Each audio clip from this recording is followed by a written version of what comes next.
Que tu vas faire l'enfant, on vient encore payer la maternité. Et puis quand l'enfant aura 1 an, c'est encore nous qui allons acheter les baskets pour que l'enfant et tout. Et puis quand l'enfant, jusqu'à ce que l'enfant aura 18 ans. Et quand ton enfant va se marier, c'est encore nous qui venons. Amen. Si on t'a aidé, maintenant prends les ailes, vole toi aussi, parce qu'à ton tour tu viendras aussi aider les autres. Mais j'ai remarqué qu'il y a des gens qu'on a aidés, à leur tour ils ne veulent pas aider les autres. Ça, ce n'est pas les habits de noces. Amen, amen. Je vais aller vers la fin parce qu'il faut que je respecte le temps. Amen, amen. Et quand on est dans la maison du Seigneur, il faut avoir l'esprit de donner. Il faut. Comment tu es chrétien, tu ne sais pas donner? Un chrétien, il donne. Vous savez, donner, ça fait partie de la nature de Dieu. Quelqu'un qui ne sait pas donner, qui ne partage pas, il n'a pas la nature de Dieu. La Bible dit Dieu a aimé le monde qu'il a donné. Il nous donne le souffle de vie, il nous donne l'intelligence. Dieu donne. Si tu es un enfant de Dieu, sache donner. Dis Amen. Bon, tu ne veux pas dire Amen parce que tu es concerné. Si tu ne dis pas Amen, c'est que toi tu ne donnes pas. Dis Amen. Tu dois savoir donner, donner les offrandes, donner la dîme. L'apôtre Nguimour qui nous a prêché lundi, il m'a touché par un mot qu'il a dit. Il a dit, tu es chrétien, même donner la dîme, on doit encore t'enseigner ou t'exhorter. Tu as encore des doutes, ça fait près de 5 ans que tu es dans le Seigneur. Donner la dîme, il a dit, c'est même les éléments de l'école primaire dans la foi chrétienne. Ça, c'est des choses qu'on ne doit même plus t'enseigner. Tu le sais, tu le connais toi-même. Parce que c'est pour ton propre bien. Un chrétien qui ne sait pas donner à son Dieu, il n'a pas encore les habits de noces. Il risque, parce que sache ceci, si tu ne sais pas donner, Dieu va utiliser quelqu'un d'autre. Et la bénédiction qui était destinée à toi sera donnée à quelqu'un d'autre. Et pour terminer, quand on est dans la maison du Seigneur, il faut avoir l'esprit de sacrifice. Tu ne peux pas être un chrétien dans cette église si tu ne sais pas te sacrifier. C'est le sacrifice qui amène la gloire. Car après le sacrifice, il y a toujours une gloire. Sache te sacrifier pour l'œuvre de Dieu. Sache te sacrifier pour cette maison. Car cette maison a besoin de toi. Elle aura besoin de toi. Et c'est toi qui dois te sacrifier. Pour que Dieu nous sauve, Jésus-Christ se sacrifier. Amen. Si tu n'as pas l'esprit de sacrifice, l'œuvre n'ira pas très loin. Je ne veux pas quelqu'un à côté de moi qui ne sait pas se sacrifier pour la maison de Dieu.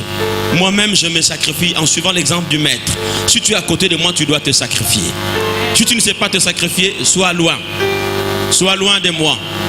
J'ai appris à me sacrifier. Et le sacrifice paye toujours. Celui qui se sacrifie, il le gagne toujours. C'est la parole de Dieu. Voilà les habitants de cette maison que le Seigneur recherche. Quand vous allez accomplir ces éléments-là, vous avez votre habit de noces. Et vous pouvez être jugé digne de rester dans cette maison, de bénéficier des grâces que Dieu va faire découler dans cette maison, de manger le meilleur fruit que le Seigneur donnera à chacun de nous dans cette maison. C'est la deuxième chance que l'Éternel t'a accordée. Toi qui es là, peut-être que tu ne t'es jamais donné à Dieu.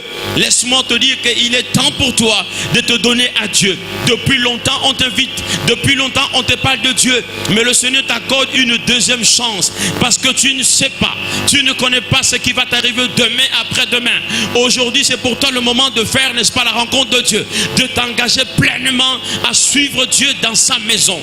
Et toi aussi qui es dans sa maison, mais de temps en temps tu es dehors. Tu es un pas dedans, tu es un autre pas dehors. On ne sait pas où tu es, on va t'écarter un jour.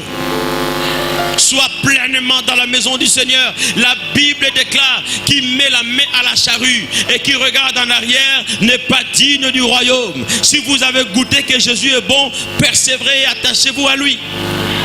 Amen, amen.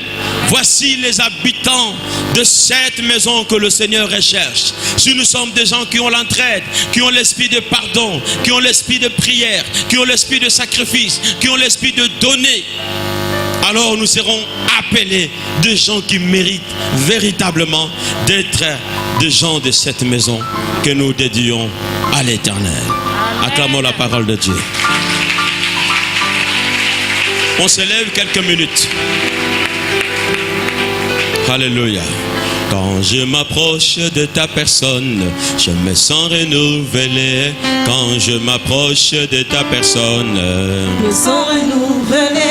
Quand je m'approche de ta personne, je me sens renouvelé. Car tu es le Dieu d'amour. Oh, quand je m'approche de ta présence, je me sens renouvelé. Quand je m'approche de ta personne, je me sens renouvelé. Oh, quand je m'approche de ta personne, je me sens renouvelé. Car tu es le Dieu d'amour. Oh, je vais lever le nom de Jésus-Christ, le nom de mon Sauveur qui a changé ma vie. Je vais adorer le nom de Jésus-Christ, le nom de mon Sauveur qui a changé ma vie. Quand je m'approche de ta personne, je me sens renouvelé. quand je m'approche de ta personne, je me sens